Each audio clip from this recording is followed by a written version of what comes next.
qu'il est laid, le bonheur qu'on veut, qu'il est beau, le malheur qu'on a.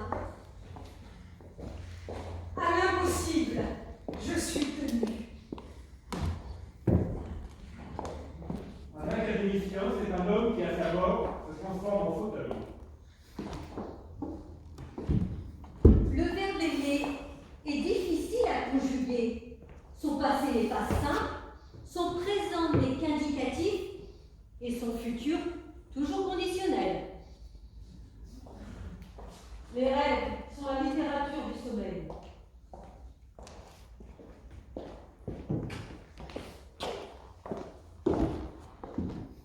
Les miroirs feraient bien de réfléchir avant de refléter les images. À force de plaisir, notre bonheur s'abîme. On ne se consacre pas à la poésie, on s'y sacrifie. J'aime les chats parce que j'aime ma maison et qu'ils en deviennent peu à peu l'âme visible. Plus je vieillis, plus je m'aperçois que ce qui ne s'évanouit pas, ce sont les rêves. Un jour, on saura ce que je construisais et où j'allais. Ce que le public te reproche, cultive-le. C'est toi.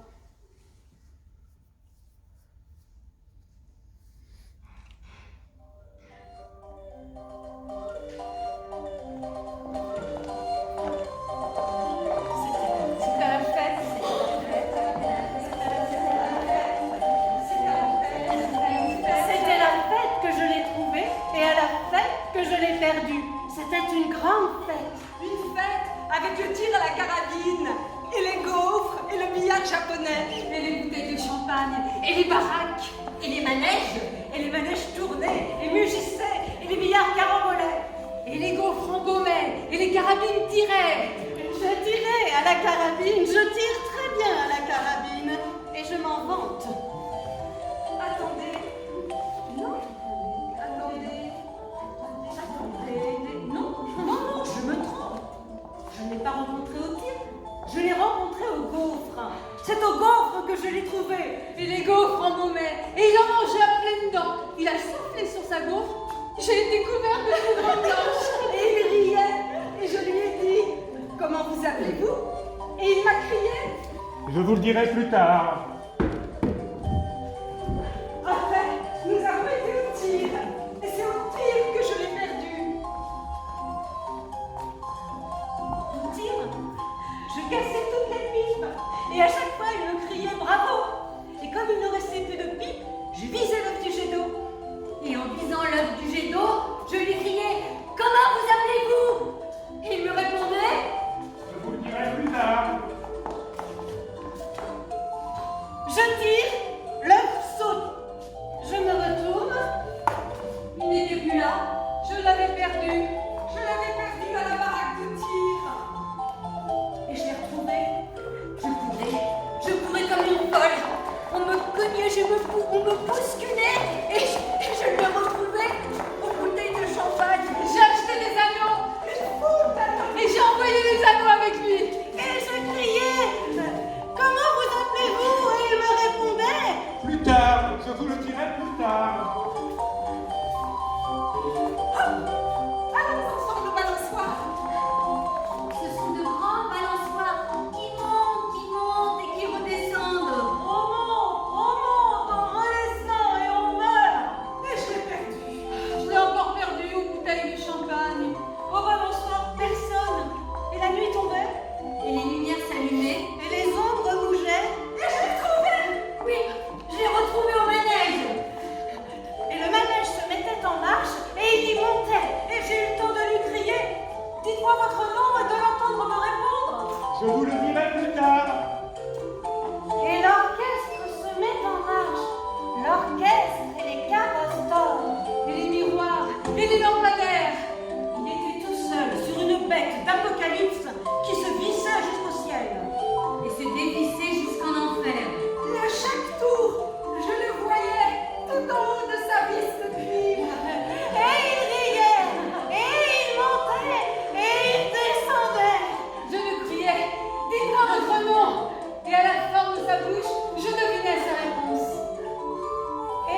manège. Et c'est au manège que je l'ai perdu. À chaque tour, je le voyais qui riait et qui se cabrait. Et voilà que les carrosses ralentissent. Que le manège tourne de moins en moins vite. Et l'orchestre s'arrête. Et tout s'arrête. Et je m'élance, car son animal se trouvait en face de moi. Il n'était plus sur son animal. Il n'y était plus. Où était-il? Je l'avais retrouvé pour le perdre. Et j'ai couru dans la fête, et j'ai couru dans la poussière, j'ai couru dans les ombres, et à chaque fois je criais « Dites-moi votre nom !» Et personne ne me répondait. C'est à la fête que je l'ai rencontré. C'est à la fête que je l'ai perdu. N'allez jamais dans les fêtes. On s'y trouve et on s'y perd. On s'y rencontre et on s'y cherche. Car maintenant, je le cherche. Je ne sais pas comment il s'appelle. Je l'appelle. Hey! Hey! Je le cherche. Je le cherche. Je le cherche. Je le cherche, je le cherche. Je le cherche et je ne le trouverai plus.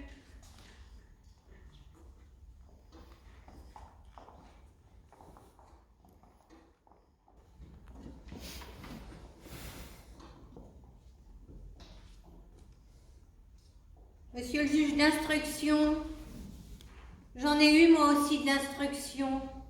Et puisque vous voulez que je vous raconte l'histoire, je vous la raconterai d'un bout à l'autre. Je vous la raconterai dans votre langue à vous. Parce que dans la nôtre, vous n'y comprendriez rien. Et je veux que vous compreniez tout, monsieur le juge d'instruction. Toute la vérité, rien que la vérité. Parce que, voyez-vous, c'est une histoire très triste. Et après, je peux tirer l'échelle ou qu'on fasse de moi ce qu'on voudra. Je m'en moque. C'est une histoire qui a l'air louche, monsieur le juge, et qui ne l'est pas.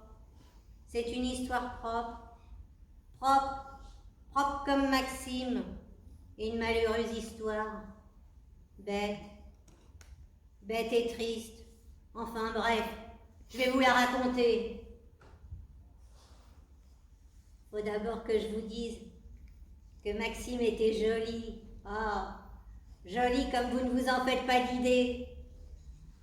Et moi, je me trouvais trop laide pour Maxime. Et je ne pouvais pas arriver à croire qu'il était amoureux de moi. Moi, j'étais amoureuse de lui. Folle d'amour, monsieur le juge. Et je me répétais, ce n'est pas possible, ma fille. Il est trop joli pour toi. Tu vas le perdre. Et je l'ai perdu. Oh, mais pas comme je le croyais. C'est le sort. Il était joli. Si joli que toutes les femmes étaient jalouses de lui, de ses cheveux, de ses cils, de sa taille, de sa peau. Et après le cambriolage, enfin, vous voyez de quoi je cause. Après le cambriolage de la rue Saint-Christophe, son collègue Alfred nous dit « Moi je me tire ». Maxime devait s'habiller en femme. C'est ce qui a fait son malheur. Quelle idée! La police le recherchait. On le cache chez Aline et on le déguise avec la robe de Rachel. Oh, on riait. Oh, si on avait su. Mais on ne savait pas. On ne sait jamais. Et c'est ça qui a fait son malheur. Maxime était de son âge. Jeune et drôle. Et il voulait absolument sortir habillé en femme. Et on avait beau lui dire c'était dangereux et il s'entêtait et il n'écoutait personne. Un dimanche, un soir, il est sorti faire un tour. Je le vois encore tourner le coin de la rue sous la lanterne. Il était 6 heures. 6 heures pile, monsieur le juge d'instruction. Juste 6 heures quand il a glissé et qu'il s'est fait renverser par une superbe automobile. Et voilà le chauffeur qui s'arrête, le monsieur qui descend, monsieur Valmorel, et on ramasse Maxime et on le dépose dans la voiture et en route pour la catastrophe. pouvez croire que c'était un faux accident? Eh bien non, monsieur le juge. Je vous jure sur ma mère, il en était incapable. C'est le sort. C'est parce qu'il a dit qu'il était une fille, une orpheline sans le sou, et qu'il voulait se tuer. Equatera, Equatera. Alors monsieur Valmorel l'installe et lui dit qu'il l'apprivoisera, Equatera, Equatera. Et comme Maxime avait le trac de se faire pincer, il ne voulait pas qu'on le touche. Et plus il repoussait monsieur Valmorel, et plus monsieur Valmorel pensait avoir découvert une vertu. Vous riez, monsieur le juge. Allez, y a pas de quoi. Et moi j'aurais ri, j'aurais eu bien tort. Comme il fallait une femme de chambre, Maxime me fait venir. Après 15 jours de cette comédie, monsieur Valmorel a voulu épater ses copains et sortir avec sa conquête. Il voulait mener Maxime en boîte de nuit. Moi, je le suppliais de mettre les voiles, mais mon Maxime se marrait et me traitait d'idiote. Fallait voir Maxime en robe élégante. Rachel, comme disait monsieur Valmorel, regardez mademoiselle, on dirait une dame, une vraie dame. Et moi j'avais pas envie de rire, je crevais de peur.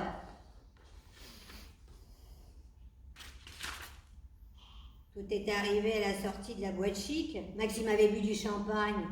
Bref, ils quittent la boîte ensemble et au bout de l'escalier de marbre, Maxime voit le chasseur en bas, qu'il le reconnaît. C'est Alfred, son collègue de cambriolage. Mon Maxime oublie monsieur Valmorel et sa robe et qu'il était une femme. Il siffle dans ses doigts, il enfourche la rampe, il glisse et...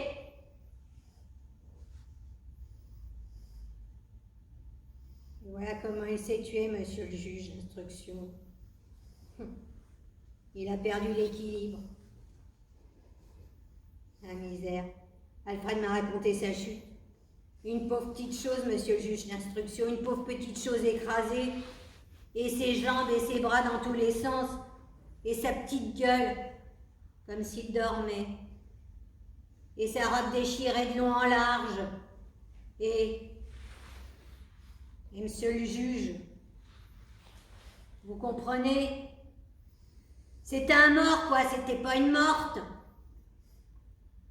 Monsieur Valmorel était changé en statue. On le regardait, on regardait Maxime et ses salopards ricanaient. Il ricanait.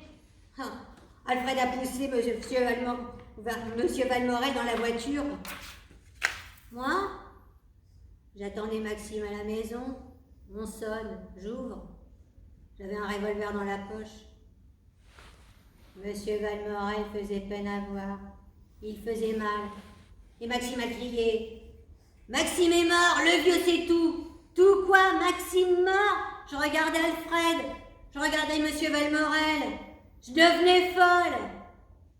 Et j'ai vu de grosses larmes couler sur la figure de monsieur Valmorel. Maxime mort, et Alfred racontait, et je n'écoutais pas. Je regardais les larmes de monsieur Valmorel. Dieu me pardonne, monsieur le juge. Dieu me pardonne pour ce que j'ai cru.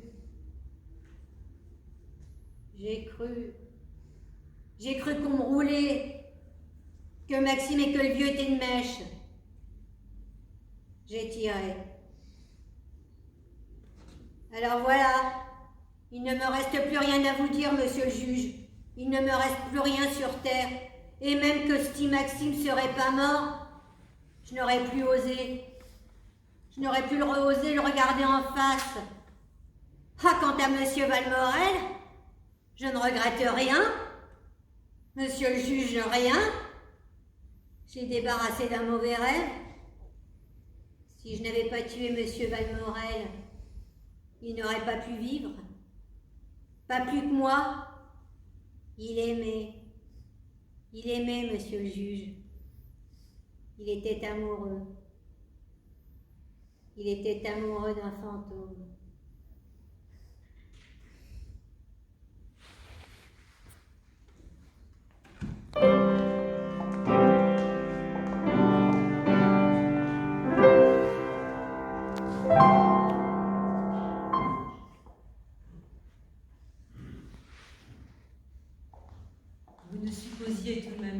je le suce, dit la marquise avec une réelle noblesse. Mais le jeune drôle connaissait mal la langue française. Il ricana et accusa la marquise de dire des obscénités. Moi? Ce moi fut un chef-d'œuvre. La marquise se dressait dans une robe de percaline jaune, brodée d'iris noirs en jet et de jacinthe en turquoise. Sa traîne commençait cette robe, et il semblait que les étoffes montassent du sol pour s'enrouler autour des chevilles, des cuisses, du ventre, des fesses, de la taille, et venir mourir au bord des seins. La marquise était moins jeune que ne l'avouait son passeport, mais belle de colère, en face du jeune drôle à qui elle avait eu la faiblesse d'accorder ses faveurs. Son rire la saccagait ses iris, ses turquoises, ses jacintes. On eût dit une grande vague furieuse et jaune. « Misérable !» s'écria-t-elle. Et superbement, elle dégrafa cette vague d'étoffe. Toute nue, n'ayant que ses perles au cou, d'un geste théâtral, sa main désignait la porte. Le jeune drôle baissa la tête et quitta le château. Alors, victime de l'amour et de la langue française, la marquise s'abattit dans une sombre écume multicolore.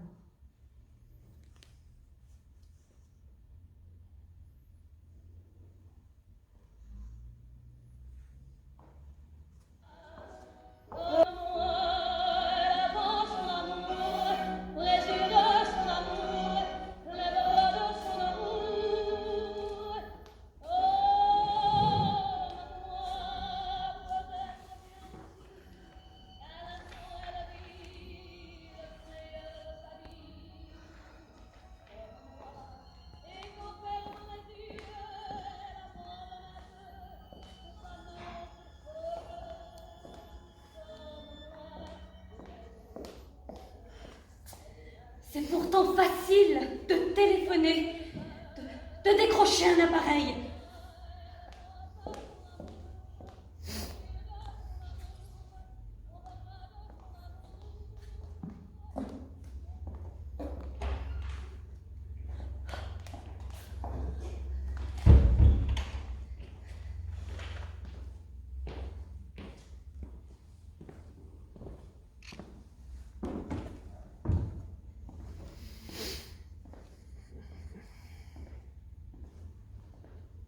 Ta sœur a téléphoné. J'ai dit que tu étais dans ton bain. Ce n'était pas la peine qu'elle sache que tu n'étais pas rentrée à l'hôtel, que tu traînais n'importe où. Elle aurait été trop contente. Où étais-tu? Je lisais. L'heure passe si vite. Je croyais que je venais de rentrer de mon tour de chant et puis je regarde la pendule. Et je m'aperçois qu'il est une heure impossible. Où étais-tu? Parfait. Tu ne veux pas répondre? Tu ne réponds pas? Comme d'habitude. Ce n'est pas moi qui t'interrogerai ou qui insisterai. Je ne suis pas de ces femmes qui font des interrogatoires et qui marchent sur vos talons jusqu'à ce qu'elles sachent ce qu'elles veulent. Non. Tu n'as rien à craindre.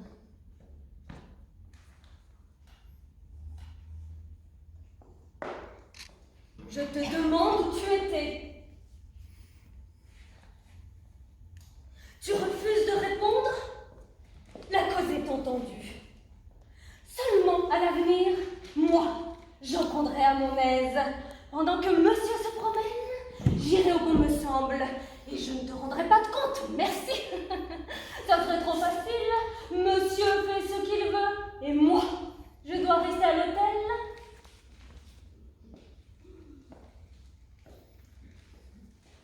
J'ai compris. Monsieur court le guidou. Tout ça va changer.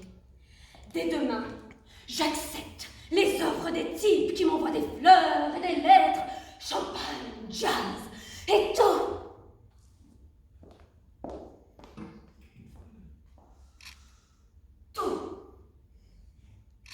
Monsieur verra comme c'est drôle d'attendre.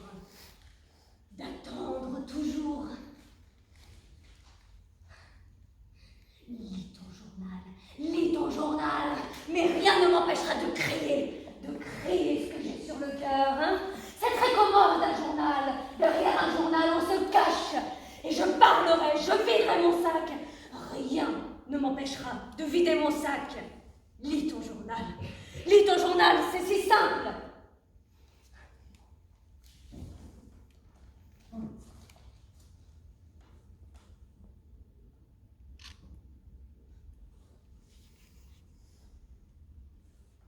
Sais-tu ce que c'est que d'attendre? Attendre. Je la connais, cette chambre. Si je la connais. Je connais les réclames rouges et vertes qui s'allument et qui s'éteignent et qui ont l'air des tiques d'un vieux maniaque. Je connais les taxis qui font semblant de s'arrêter, qui ralentissent et qui passent, et à chaque fois le cœur s'arrête de battre. Je connais l'ascenseur qui monte à l'étage au-dessus, ou qui s'arrête à l'étage au-dessous, et le bruit des autres portes. Je connais les aiguilles de l'horloge qui vont à toute vitesse et on ne les regarde pas, et qui, si on les regarde, se glissent si lentement, comme des voleurs qu'on ne les voit pas remuer, et qu'on croit que la pendule se trompe. Attendre chez toi, c'est de l'art un supplice chinois. Tu connais tous les trucs, tous les moyens les plus épouvantables de faire du mal et de nuire. Ce que j'ai attendu, je compte jusqu'à 1000, jusqu'à 10 000, jusqu'à 100 000. Je compte mes pas entre la porte et la fenêtre. Je combine les calculs pour que mes pas comptent double. Je commence un livre. Je mets de la musique et j'écoute. J'écoute avec toute ma peau comme des bêtes. Et parfois je n'y tiens plus. Et je téléphone. Je téléphone dans une de ces sales boîtes où tu traînes et où tu dois torturer d'autres femmes. Et à chaque fois tu es parti, on ne sait jamais où tu es parti. Attendre toujours, mais il n'y a pas devenir folle.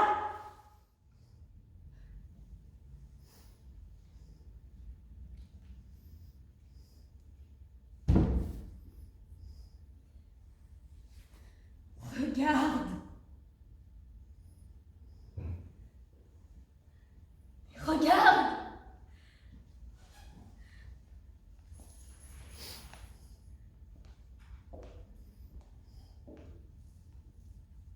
Je parle.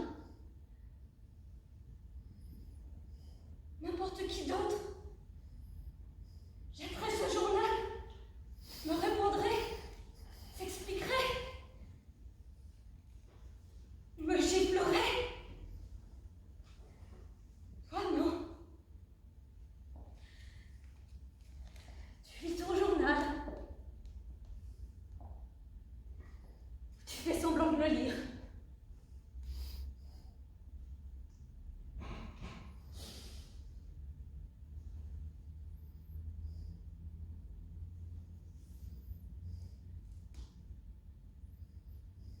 Je t'aime. C'est entendu. Je t'aime. Et c'est ta force. Toi, tu prétends que tu m'aimes. Mais tu ne m'aimes pas. Si tu m'aimais, tu ne me ferais pas attendre.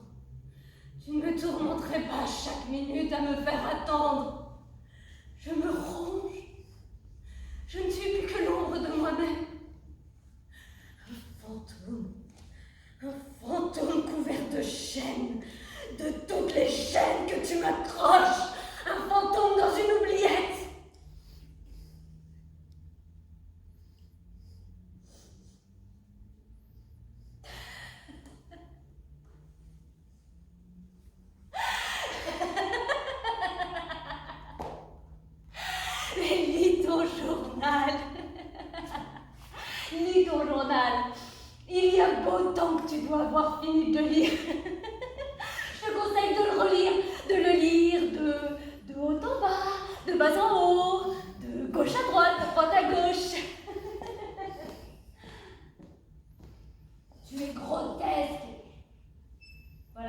tu es. Grotesque. Et tes mensonges. Quel menteur tu es. Tu mens comme tu respires. Tu mens, tu mens, tu mens, tu mens, tu mens, tu mens, tu mens, tu mens, tu mens tellement que tu te prends les pieds dans tes mensonges, hein, que tu t'embrouilles dans tes mensonges. Tu mens. Ah, tu as de la chance. Allô? De la part de qui? Oui. Il est là.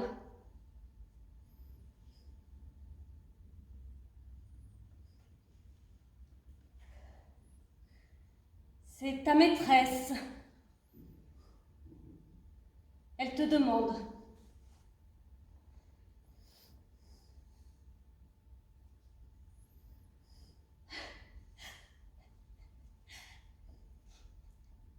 Désolée. Il refuse de se déranger. Il refuse de vous parler. Que voulez-vous que j'y fasse? Salope.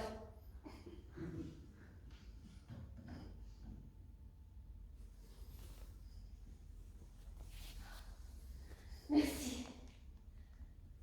Merci. Merci. Merci. Merci. Merci. Tu as été très chic. Je n'aurais jamais cru que tu aurais été aussi chic. J'aurais été morte de honte si tu avais parlé à cette femme. Je suis embêtante. À vous. Pardonne-moi. Embrasse-moi.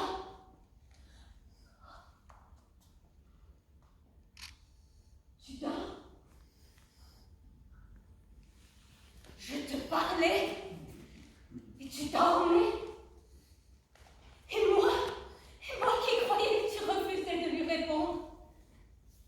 Mais qu'est-ce que tu fais? Qu'est-ce que tu as? Tu te rhabilles? Tu sors?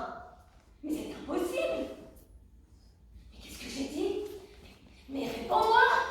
Mais réponds quelque chose! Tu me dois une explication! J'attends crever! Enfin, tu arrives et j'aime te parler.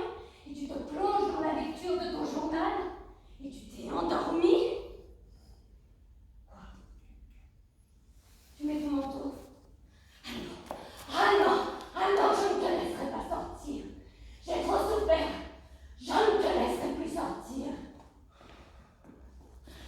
Aie pitié de moi. Aie pitié de moi. Tu m'aimes? Si tu ne m'aimais pas, tu ne rentrerais pas, mais tu rentres. C'est que tu tiens encore à moi. C'est que ce n'est pas encore fini. Mais parle! Pardon. Je serai sage. Je ne me plaindrai pas. Je me tairai. Là, je me tairai. Tu dormiras. Je te regarderai dormir et tu rêveras. Et dans tes rêves, tu iras où tu veux. Et tu me tromperas avec qui tu veux. Mais reste, c'est trop atroce, je t'en conjure. Je mourrai s'il fallait t'attendre demain ou après-demain. C'est trop atroce, je t'en conjurerai. Regarde.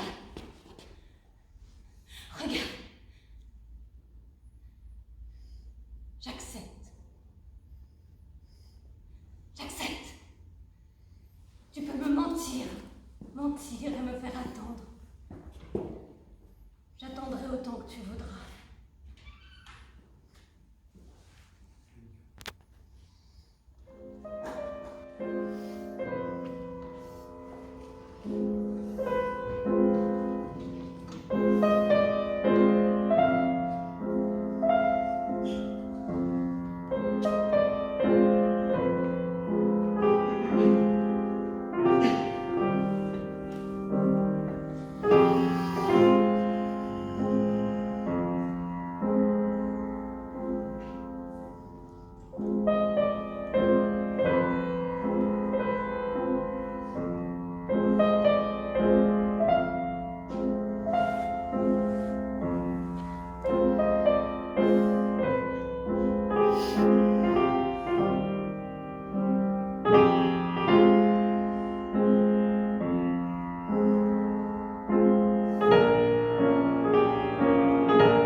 Je voudrais dire la vérité. J'aime la vérité, mais elle ne m'aime pas. Voilà la vérité vraie. La vérité ne m'aime pas. Dès que je la dis, elle change de figure et se retourne contre moi. Le mensonge attire toujours des ennuis épouvantables et on se prend les pieds dedans et on trébuche et on tombe et tout le monde se moque de vous. Si on me demande quelque chose, je veux répondre la vérité. La vérité me démange. Mais alors, je ne sais pas ce qui se passe. Je suis pris d'angoisse, de crainte, de la peur d'être ridicule. Et je mens. Je mens, c'est fait. C'est si facile de dire la vérité. C'est un luxe de paresseux. On est sûr de ne pas se tromper après, de ne plus avoir d'embêtements. On a les embêtements sur place, vite, à la minute. Et ensuite, les choses s'arrangent. Tandis que moi, le diable s'en mêle. Si j'aime, je dis que je n'aime pas. Si je n'aime pas, je dis que j'aime. Non, j'ai beau me sermonner, me mettre devant l'armoire à glace, me répéter, tu ne mentiras plus. Tu ne mentiras plus. Tu ne mentiras plus. Je mens. Je mens. Je mens. Je mens pour les petites choses et pour les grandes. Et s'il m'arrive de dire la vérité une fois par hasard, par surprise, elle se recroqueville, elle se ratatine, elle grimace et elle devient mensonge. Les moindres détails se lient contre moi et prouvent que j'ai menti. Je ne suis pas méchant, mais il suffit qu'on me traite de menteur pour que la haine m'étouffe. Et ils ont raison. Je sais qu'ils ont raison, que je mérite les insultes. Mais voilà. Ah, je changerai. J'ai déjà changé. Je ne mentirai plus. Je trouverai un système pour ne plus mentir, pour ne plus vivre dans le désordre épouvantable du mensonge. Et du reste, je vous en donne la preuve ici, en public. Je m'accuse de mes crimes et j'étale mon vice.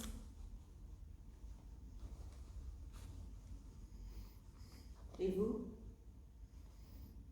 Vous dites la vérité? Au fait, je m'accuse et je ne me suis pas demandé si le tribunal était en mesure de me juger, de m'absoudre.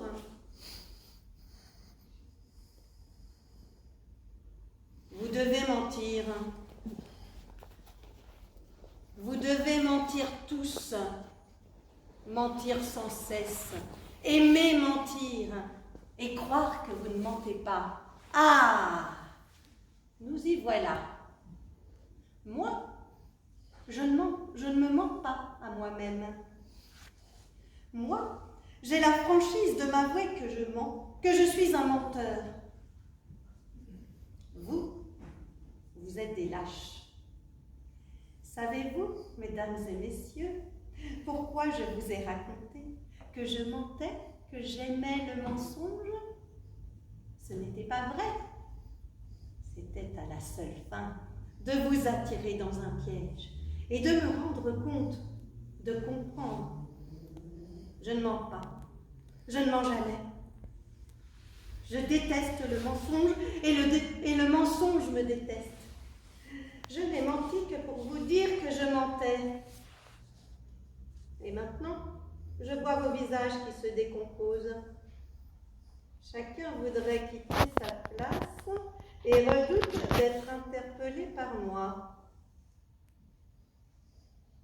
Monsieur, vous avez dit à votre femme que vous dîniez à votre cercle.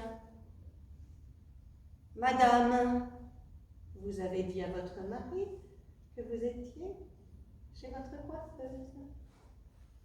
C'est faux. Faux.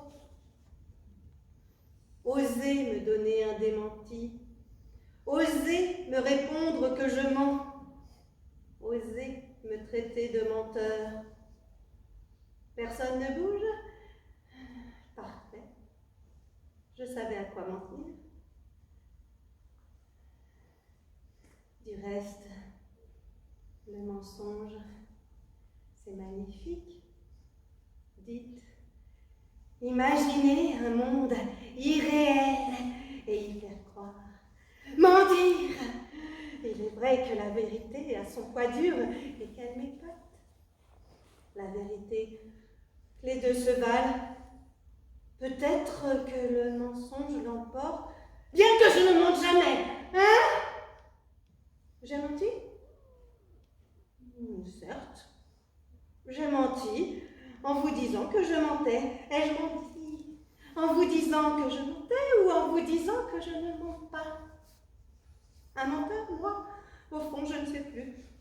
Je m'embrouille. Oh, quelle drôle d'époque. Suis-je un menteur? Je vous le demande. Je suis plutôt un mensonge. Un mensonge qui dit toujours la vérité.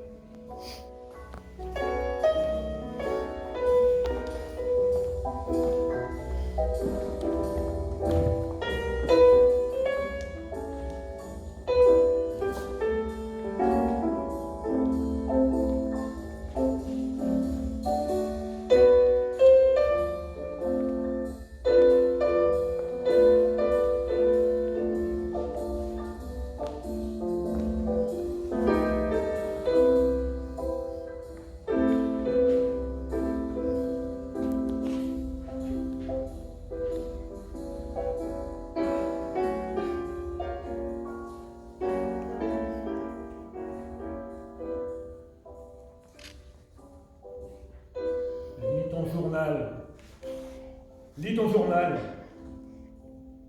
Je connais ce système. C'est un système admirable. Je crie, je m'énerve, je questionne, je perds la tête. Et devant quoi? Devant un journal. Je vois tes mains qui me tiennent. Je vois tes genoux et ton pied qui bougent en mesure. Et moi, je perds toute mesure. Et derrière ce journal, derrière ce sale journal, je devine ta figure démoniaque. Oh, je sais que tu me trouves grotesque. Tu trouves grotesque un type qui a du cœur et qui aime. Toi qui prétends m'adorer et savoir m'adorer. Ah, moi, je ne sais pas, bien sûr. Je sais attendre. Je sais écouter l'ascenseur et courir 100 fois à la porte. Je sais guetter le téléphone et les taxis qui ralentissent et qui passent. Je sais compter jusqu'à 1000, jusqu'à 10 000, jusqu'à 100 000. Je sais toutes les tortures chinoises et les supplices nocturnes. Je sais crier « Où étais-tu? Avec qui étais-tu » Et je ne sais pas aimer.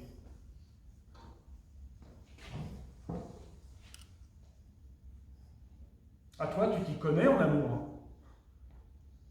Tu t'y connais en silence.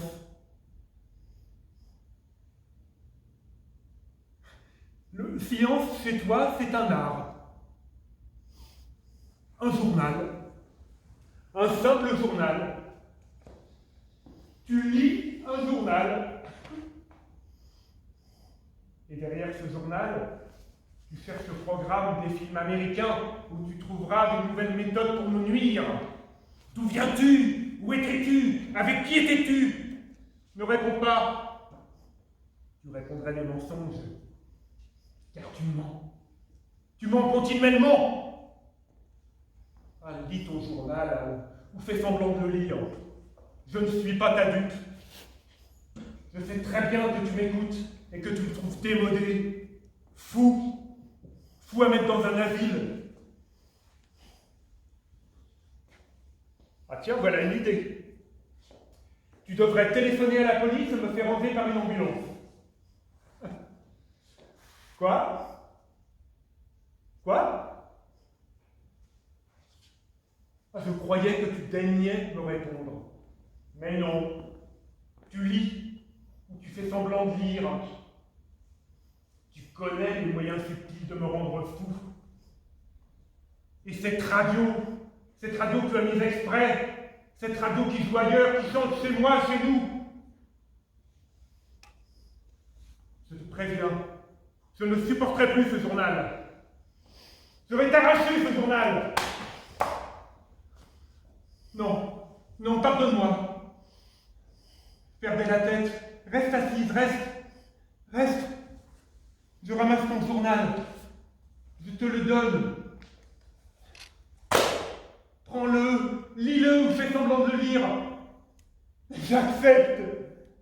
Je suis vaincu.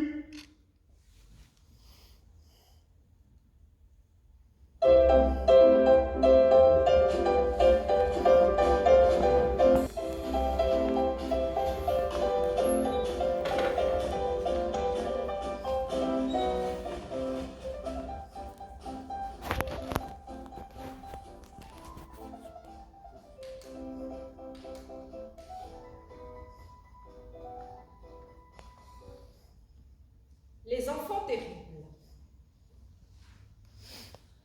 Chapitre 15. Un matin, on allait se mettre à table. Devine qui j'ai rencontré. Gérard interpellait gaiement Paul, qui ébaucha une moue interrogative. Dargelos! Non. C'est mon vieux Dargelos! Gérard traversait une rue. Dargelos avait manqué de l'écraser en pilotant une petite voiture.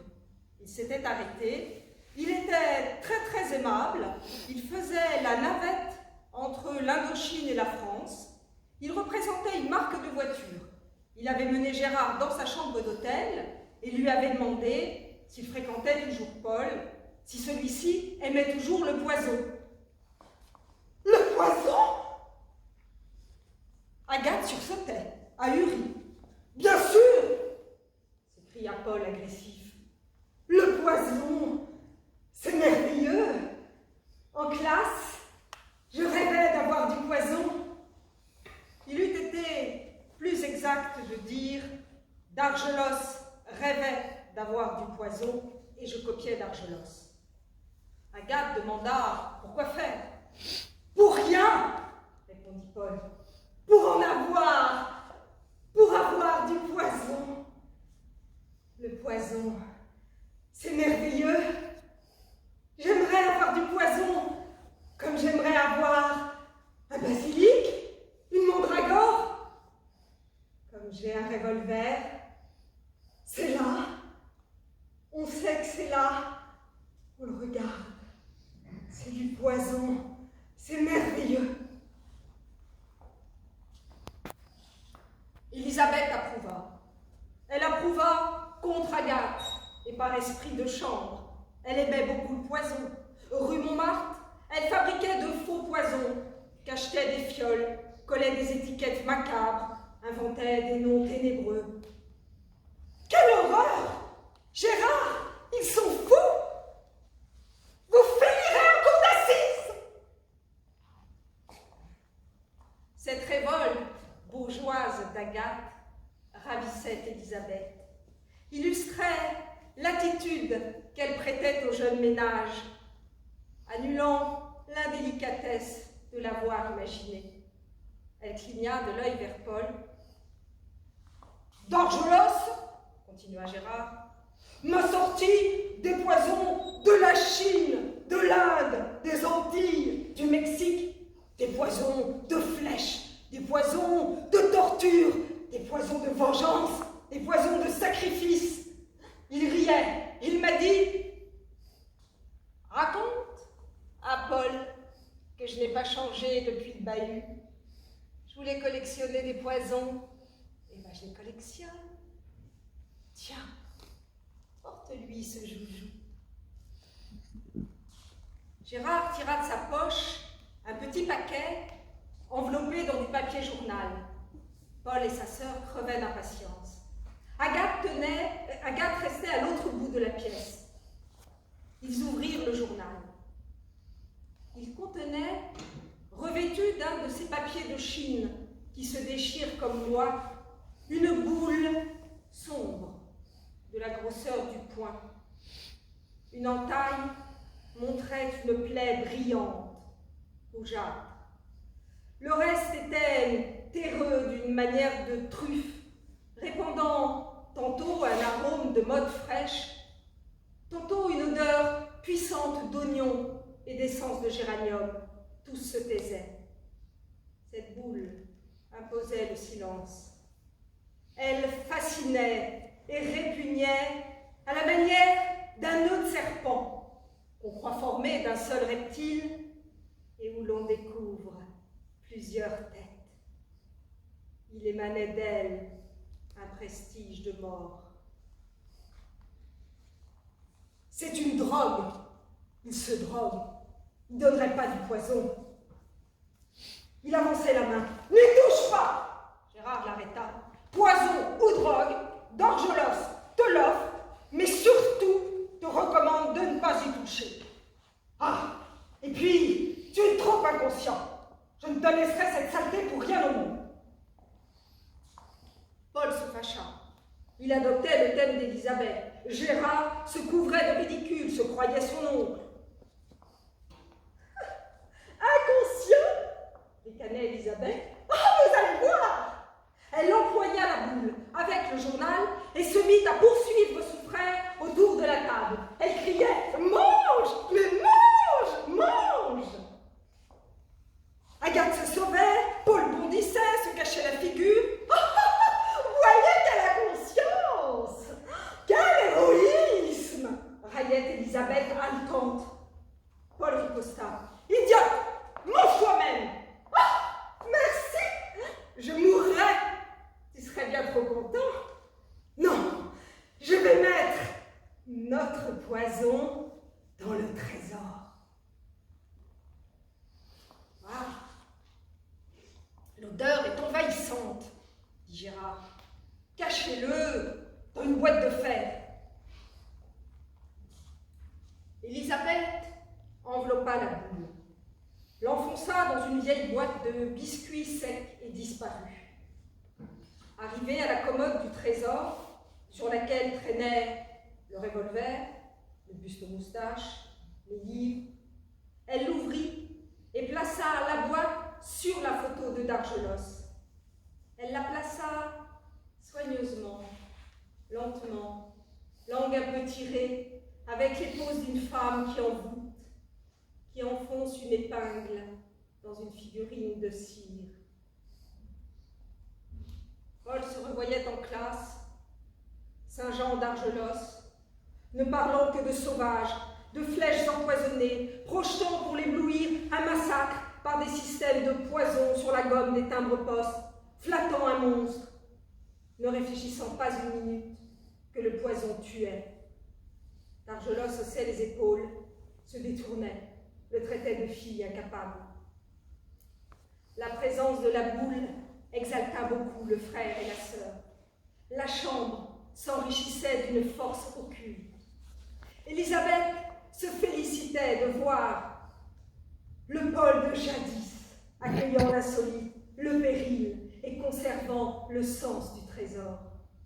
Cette boule lui symbolisait le contrepoids d'une atmosphère mesquine, lui faisait espérer une chute progressive du règne d'Agathe. Mais un fétiche ne suffisait point à guérir Paul. Il s'étiolait, maigrissait, perdait l'appétit, traînait d'une langueur insipide.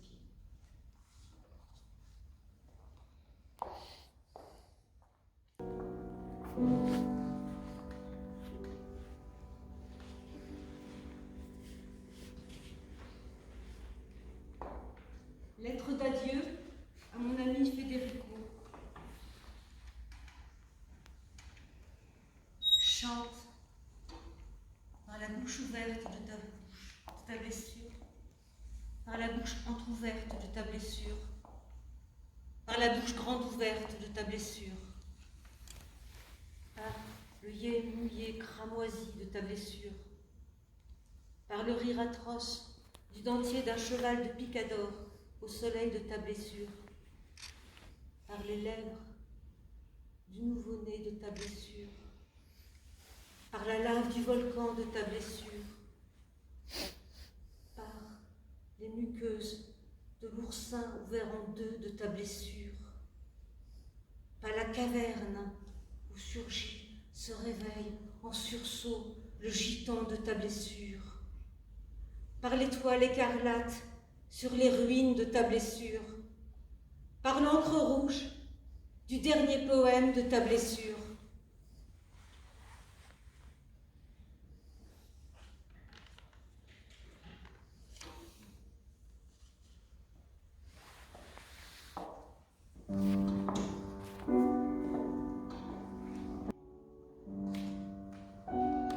Je suis née le 5 juillet 1889, place Sully, à Maison Lafitte. Maison Lafitte est une manière de parc d'entraîneurs, semée de villas, de jardins, d'avenues de tilleuls, de pelouses, de plates-bandes, de jets d'eau sur des places. Le cheval de course et la bicyclette y régnaient en maître. On y jouait au tennis les uns chez les autres, dans un monde bourgeois que l'affaire Dreyfus divisait. La Seine, l'allée d'entraînement, le mur de la forêt de Saint-Germain, où l'on pénètre par une petite porte, des coins à l'abandon, où jouer aux détectives, le camp en contrebas, les guinguettes à tonnelles, la foire au village, le feu d'artifice, les prouesses des pompiers, le château de Mansart, ces herbes folles et ces bustes d'empereurs romains, tout composait pour l'enfance un domaine propre à flatter cette illusion qu'elle a de vivre dans des lieux uniques au monde. J'ai eu l'année dernière la détresse d'être menée par des amis sur cette place Sully, toute pleine de ces épis vert pâle qui grimpent dans les manches et d'œillets sauvages.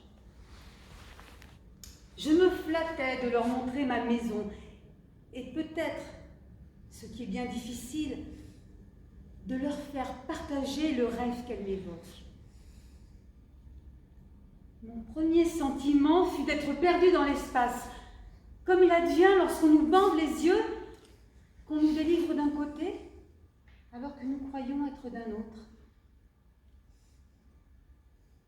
Était-ce là ma grille blanche, ma clôture treillagée, mes arbres, ma pelouse, ma maison natale et le vitrage de la salle de billard? Une piste de sable remplaçait bassin, plate-bande, une haute bâtisse grise, flanquée d'une grange, occupait la place de notre maison. Les palefreniers allaient et venaient et nous regardaient soupçonneusement au passage. En moi, qui tenait les barres de la grille repeinte, comme un emprisonné dehors, se produisait un malaise douloureux, qui n'était que les souvenirs chassés à coups de fourche, incapables de retrouver leurs habitudes, et la niche où je les croyais endormis à m'attendre. Je me retournais. De l'autre côté de la place, peut-être aurais-je un refuge. On la traversait au soleil pour se rendre au Clos André, du nom de mon oncle. La porte de fer gémissait et découvrait à droite les fourrures de l'héliotrope. Ensuite, ouvrait l'Éden, le potager des découvertes. Car c'est à l'ombre des massifs des lilas, des groseilliers et des remises, que l'enfance cherche à comprendre les secrets de l'univers des grandes personnes. Une surprise encore pire m'attendait. On avait loti le clos. Ici pressaient de petites maisons ouvrières qui me parurent innombrables. Les raisins dans les sacs, la fièvre des pêches, les groseilles à maquereaux poilus qui éclatent dans la bouche, l'odeur des géraniums dans la serre, les dalles du poulailler, les reines claudes qui s'y fendent de la tête et saignent de l'or, les grenouilles du bassin, mortes dans des pauses d'opéra à la main sur le cœur. Tous ces prestiges devinrent à la minute un spectre d'assassiné qui demande justice. Nous visitâmes des avenues moins détruites que ma place. Des jardins, des maisons y demeuraient pareilles, au point que j'eusse pu y déterrer quelques objets enterrés 40 ans avant, lorsque nous jouions au trésor. Nous longeâmes la clôture du parc où Max Le Baudy, le petit cyprier, organisait des corridas et lavait ses voitures au champagne. On devine ce que pareil spectacle pouvait agiter l'âme cruelle et aventureuse des enfants. En 1904, nous entendions l'escalade de cette clôture, debout sur les selles de nos bicyclettes.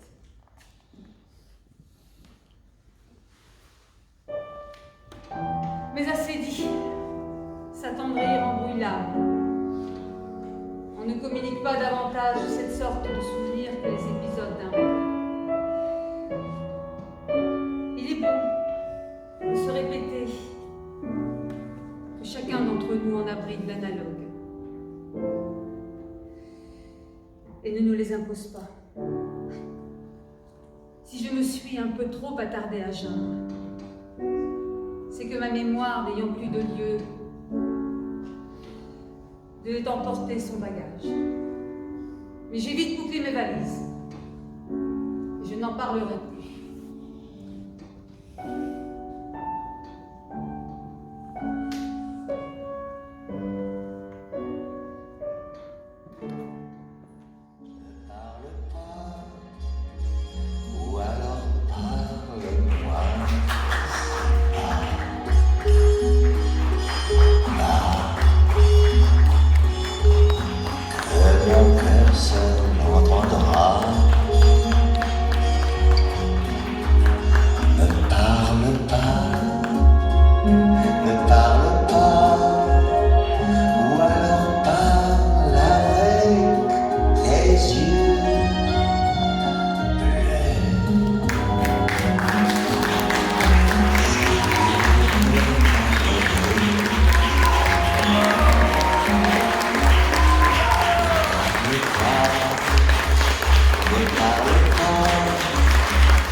Je tiens à remercier également l'ami de Maison Lafitte qui nous a permis d'organiser ce spectacle dans ce très très beau lieu. Alors, vous avez remarqué qu'on a de très belles productions authentiques, n'est-ce pas? Donc on les doit à Jean-Louis Strata, que l'on remercie énormément, qui est un comédien de la Nonnaine. Alors les éclairages ont été faits par Vincent Tully et bien évidemment Pierre Lambert, qui est le régisseur de la salle et que l'on remercie pour son indéfectible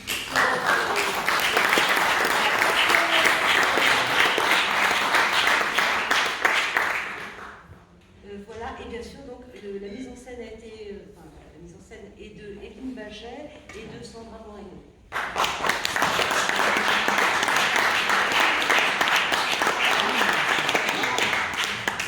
Et j'ai oublié de citer Annabelle Mangin.